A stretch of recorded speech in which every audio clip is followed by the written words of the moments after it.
it's good to make people familiar with the easy route. Get people to start using Matrix, for example, through something they don't need to pay for, they don't need a host for. They just become familiar with it, and they already are getting far better privacy because they have encrypted chats and the like, right? And then once people feel comfortable with it, then they'll go through great lengths to make their own user experience better. Maybe like they'll just want better reliability, or they'll become more comfortable with it and want to make sure that it always works for them.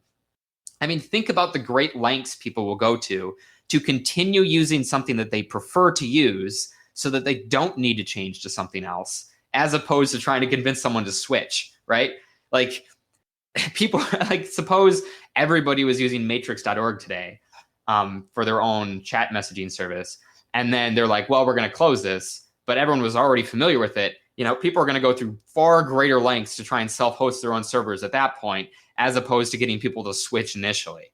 So I do think it is important to push as many people as possible into something that competes on user experience first, and then, go through all the intricacies of how do we tweak this to make it better second, because the level of effort is significantly greater in the second case. And I think that if we don't recognize that as much as possible, I think we're actually doing ourselves like a net disservice.